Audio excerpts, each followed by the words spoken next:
بسم الله الرحمن الرحيم. الحمد لله وكفى وصلاة وسلاما على عباده الذي اصطفى.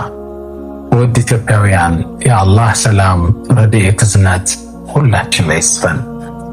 የዛሬው የትምህርት ርዕስ ደግሞ መልካምነት ብየዋለሁ።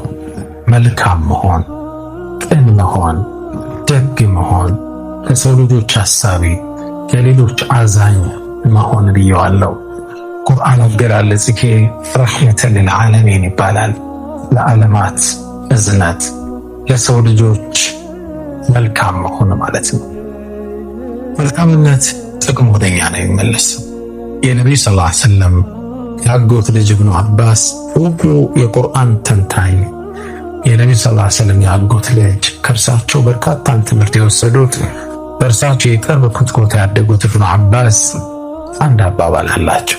አንዴ ሲያልፉ መንገድ ላይ አንድ ኸዋሪጅ ያው ከእስልምና አስተምህሮት ወጣ ያለ አንድ ግለሰብ ሙስሊም ነኝ የሚል ግለሰብ ሰደባቸው።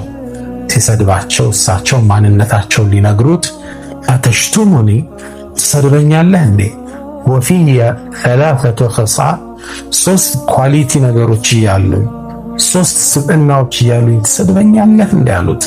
ያው እንግዲህ ቀደምት ትውልድ በፈንዳት ግሩ ተተችተው አልፈዋል። ይሄ ሱነቱል ሐያት የህይወት ፈለግ ነው። እንዲህ ሁሌም የሚያወግዝን ይሰድብ እንተቻ ይጠፋ። አለብል ሐል ኢብኑ አባስ ሶስት ኳሊቲ ነገሮች አሉኛ። አንደኛው የአላህን ቁርአን ሳነብ መልካም ነገር አላገኝም የሰው ልጆች በአጠቃላይ እንዲያውቁት የተመኘው ሊሆን እንጂ ይላል። ይኸው መልካም ነገር አወቀ ግን ሁሉም እንዲያውቁት ትመኛል። ይህ ነው መልካምነት፣ ደግነት ነው። ሁለተኛ የዳኛን ስም አልሰማም ይላሉ። ፍትሃዊ ስለሆነ ዳኛ አልሰማም። በሰዎች መሃል መልካምን ነገር የሚፈርም ነፍሱ ዱዓ ያረኩለት በሆን ብደሰትበት እንጂ ይላሉ። እኔ ከእርሱ ዘንድ ማስዳኛ ምንም አጀንዳ ባይኖረኝ ግን ፍትሃዊ በመሆኑ በሰዎቹ በፍትህ በመዳኘቱ ደስተኛውኝ ዱዓ ያረኩለት ቢሆን እንጂ ይላል። ተመልከት፣ ለሰዎች ፍትህ ሲሰራ ወደደ። እሱ ነው ቋንቋ መልካምነት ምንለው እሱ ነው። ሶስተኛ ምንም ዝናብ ወርዶ መሬትን አጠጣ ሲባል አልሰማም እኔም በዚህ ፓርት ደስተኛ ሆንኩ ቢሆን እንጂ ይላል። እዛ አካባቢ ምናልባት እኔ አንዲት ካሬም እንኳን እርሻ የለችኝም ግን የሰው ልጅ ዝናብን አገኘ። መልካምነት የምንለው ይሄን ነው። ለሰው ቅን ማሰብ፣ የሰው ልጅ ፍትህን ሲያገኝ፣ የሰው ልጅ በልቶ ጠግቦ ስታየው መደሰት፣ ለሰው ልጆች መልካም ነገር መመኘት እንለዋለን። ወዳጆቼ መልካምነት፣ ደግነት ጥቅሙ ለራስ ነው። ሰዎችን ማገልገል፣ ሰዎችን መርዳት ጥቅሙ የሚመለሰው ወደኛው ነው። ኢን አሕሰንቱም ሊአንፉሲኩም መልካም ብትሰሩ የሚጠቅመው ራሳችሁን ነው ይለናል ቁርአን ላይ አላህ ሱብሓነሁ ወተዓላ። አንድን ታሪክ ልንገራችሁ፣ በቅርቡ የተከሰተ ነው። ሁለት ሰዎች በረራ ሲያደርጉ አውሮፕላናቸው አንድ በረዷማ አካባቢ ላይ ትወድቃለች። ሁለቱ ግለሰቦች እንደምንም ተረፉ። አንደኛው ተጎድቶ ነበር። ያንን የበረዶ መንገድ አቋርጦ ወደ ከተማ ማድረስ የሚችልበት አቅም የለው። መጨረሻ ምን አለው ለጓደኛው፣ እኔን ጥለኸኝ ሂድ፣ መዳን አልችልም፣ አንተ ራስህን አድን አለው። ሲለው ግለሰቡ በጭራሽ በረሃ ላይ ጥዬማ አትሞትም፣ እንደምንም አዝዬ ተሸክሜ ከተማ ደርሳለሁ። ደግነትን ተመልከቱት፣ መልካምነትን ተመልከቱት። ከዛ እንደምንም ጓደኛውን ተሸከመ። እሱን ተሸክሞ ያንን መንገድ ማቆራረጥ ጀመረ። በጣም ከባድ በረዶ ነው፣ ሰው ሚድንበት አይደለም። ሲደክመው እሱን ሲያወርድ ነው፣ አልመቸው ሲል ሲያሽከረክረው፣ እንደምንም ተሸክሞት ያንን የበረዶ መንገድ አቋርጠው ከባዱን ቦታ አቋርጠው ሆስፒታል ደረሱ። ሁለቱም ሕክምና ወሰዱ። ዶክተሮች ተገረሙ። በዚህ መንገድ ላይ ወድቆ በዚህ የበረዶ ደረጃ በዚህ ሴንቲግሬድ ላይ ባለ በረዶ ትንሽ ደቂቃ የቆየ ሰው ይሞታል፣ እንዴት ልድኑ ቻላችኋል? እኔ ተሸክም ያመጣሁታል።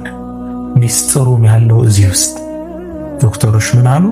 እሱን ጥለው ብቻህን መጣ ቢሆን ኖሮ አንተ ማድንም አሉት። ምክንያቱም በረዶን መቋቋማችን እሱ ስትሸከም ከሱ ጋር ስትላፋ አንተ ሙቀት አገኘ ማቋረጥ ቻል። እሱም ደግሞ አንተ ስታነሳ፣ ስታወርደው፣ ስታዝለው፣ ስታወርደው በተፈጠረበት ሙቀት እሱም መትረፍ ቻለ። ሁለቱም ዳን። ግልጽ ነው። እሱን ለማዳን ባረገው ጥረት ራሱን ማብሮታ። ደግነት፣ መልካምነት ሊመለስ ወደ ራስ። ለጎረቤት ደግ እንሰብ፣ ለጓደኛ ደግ እንሰብ፣ ለሌላው ብሔር ደግ እንመኝ። ሁሉም የተሻለ እንዲሆን መልካምን ነገር ውስጣችን እናስቀምጥ። ወዳጆቼ፣ መጥፎነት ራስን ነው የሚጎዳው። መጥፎነት ዙሩን የሚያከረው ራሳችን ላይ ነው። ጊዜያዊ ደስታ ያገኘን ይመስለናል፣ ዞሮ ግን የሚጎዳን እኛን ነው። መጥፎነቱ ታማኝ አለመሆኑ ለዓመታት ስለጎዳው አንድ ሰው ታሪክ ላጭባችሁ። ግለሰቡ ሰፊ ሱፐር ማርኬት አለ። ታማኝ ያልነበረ፣ ኪሎ ያጎል ነበር። የሚገርመው እንዴት እንደተጎዳ ተመልከቱ። እርሱ ደግሞ የሚረከባቸው ኦቾሎኒ የሚረከባቸው ታማኝ ግለሰቦች አሉ። የሚኖሩት ገጠር አካባቢ ነው። ኦቾሎኒ ቆልተው መጠው ለሱ ያስረክቡታል፣ በኪሎ ያስረክቡታል። ይሄን ነው የሚያደርገው። 2 ዓመት ካስረከቡት በኋላ እርሱ ለራሱ ታማኝ ስላልሆነ እነሱንም ተጠራጠረ። እነዚህ ሰዎች ለምን አምናቸዋለሁ? ሲያመጡትን ልለከዋል ብሎ አምኖን ይቀበላል። ከዛ አነሳና አንዱን ኦቾሎኒ ሲለካው ጎደሎ 10 ግራም ይጎላል። ከመቶ ከ1 ኪሎ 10 ግራም ይጎላል። የነገር በስተት መሆን አለበት። ሌላ ቀን አመጡ፣ ለካው፣ አሁንም ይጎላል። 3ኛ ቀን ለካው፣ 10 ቀን ለካው፣ 10ም ቀን ይጎላል። 2 ዓመት እንዳጭበረበሩት ተረዳ። እነሱ አጉለው ሲሰጡት እሱ በችርቻሮ ስለሚሸጠው እሱም እየተጎዳ ነው የሚሄደው። በቃ በጣም ሸወዱኝ አለ። 11ኛው ቀን ሲመጣ ሰውየውን አነቀ።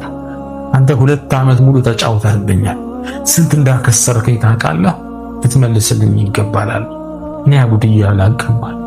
አጉድልህ አለኝ። ኪሎውን መዝኖ አሳየው። ጎደሎ ለምን ታጎልብኛለህ አለ። በጭራሽ አለ። አለቃዬ ያለው ልብ በሉ፣ እኛ ቤታችን ውስጥ ሚዛኑ አለ። የሚዛኑ ድንጋይ ግን የለንም፣ ድንጋዩ የለንም።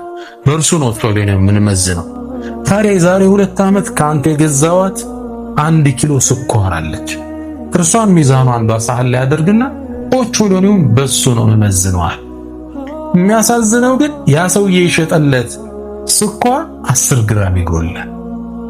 ይዝና ወላ يحيق المكر إلا مكر السيء إلا بأهله ولا يحيق المكر السيء إلا بأهله። መጥፎ ስራ ራስ ላይ ነው የሚጠነጠ።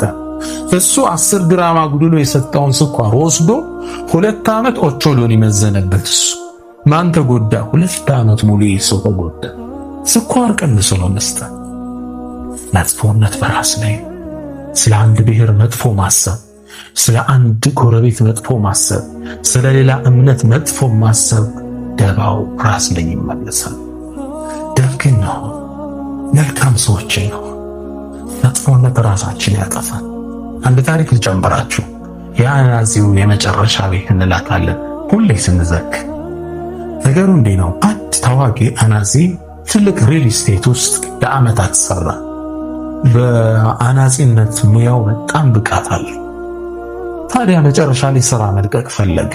ያው ሁሌም በጥራት የሰራው ሰውየው ስለሚቆጣጠረው የሥራ መልቀቂያ ደብዳቤ ሲያስገባ ሰውየው ተቀበለው። ኃላፊው ግን አለ የመጨረሻ ቤት ውለታ ዋለልኝ፣ ስራልኛል።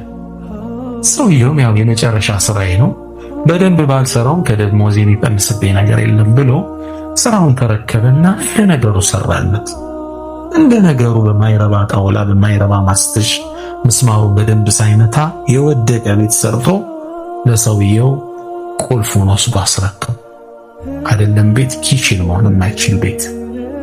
ሰውየውም ቁልፉን ከተቀበለ በኋላ እጥፍ አድርጎ አናጺውና ተፈሳመና ይሄን ቤት ያሰራው እኔ ለሪል ስቴት ልሸጠው አይደለም። ይሄን ቤት ያሰራው እስከዛሬ አብረኸኝ በጥሩ ነገር ስትሰራ ስለቆየ ለአንተ ጊፍት እንዲሆን እፈልጋለሁ ብሎ ቁልፉን አሰጠ። መጥፎ አድርጎ ሰራው። መጥፎ ደግነት፣ መልካምነት፣ ይህ ነው ሰዋዊ ባህል። ነው እንስራ። የሰው ልጅ ሲስቅ ለማየት እንጓጓ። ያኔ እኛም ውስጣችን በሐሴት ይሞላል። አላህ በሰማነው እንጠቀም ያደርጋል። ሰላም አለይኩም ወረሕመቱላሂ ተዓላ ወበረካቱ።